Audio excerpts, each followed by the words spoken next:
बारिश की हल्की हल्की बूंदें इस्तांबुल के पुरसुकून शहर पर गिर रही थीं और उन बूंदों के बीच एक लड़की ने अपनी जिंदगी का सबसे बड़ा फैसला कर लिया था।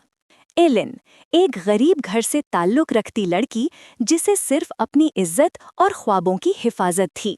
उसके लिए जिंदगी एक बड़े इम्तिहान से कम नहीं थी।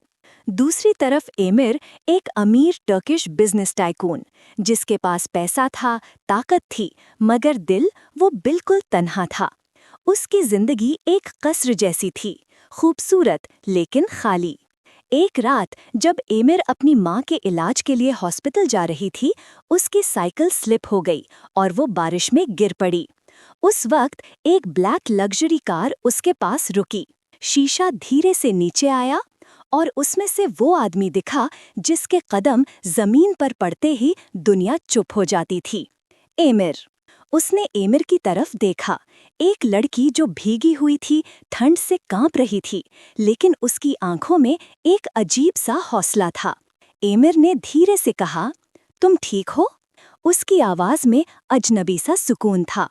आइलिन ने पहली दफा किसी की आवाज में महफूज होने का एहसास किया। एमिर ने उसको लिफ्ट ऑफर की और वो मान गई। गाड़ी के अंदर खामोशी थी, सिर्फ रेन ड्रॉप्स की आवाज और दोनों के बीच एक नया अनजाना रिश्ता। हॉस्पिटल के बाहर आइलिन उतरने लगी तो एमिर ने पूछा, क्या मैं कल तुम्हें दोबारा देख सकता हूँ? आइलिन ने मुस्कुराने की कोशिश की। हम अलग दुनियाओं के लोग हैं, आप मुझे क्यों देखना चाहते हैं? एमिर ने सीधी आंखों में देखकर जवाब दिया, शायद तुम हो जिसने मेरे कस्र में पहली दफा रोशनी जला दी है। उस रात के बाद हर दिन एमिर हॉस्पिटल के बाहर होता। कहते हैं इश्क छुप कर आता है और एमिर के पास तो बिल्कुल आवाज नहीं थी। एमिर उसकी माँ का इलाज भी करवाता रहा, बिना बताए।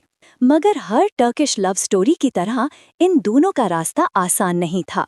एमिर की मंगेतर सेलिन, एक एरोगेंट रिच गर्ल, ने एलिन को धमकाया, उस कस्र का दरवाजा तुम जैसी लड़कियों के लिए नहीं खुलता।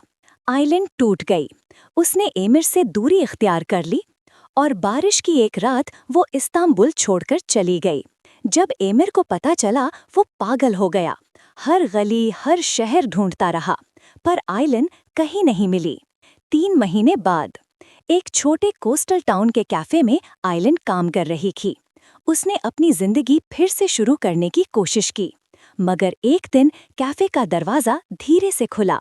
हवा का झोंका आया और उसके सामने एमिर खड़ा था, भीगा हुआ, थका हुआ, मगर उसकी आंखों में सिर्फ एक ही बात, मैंने पूरी दुनिया देख ली, बस तुम नहीं मिली।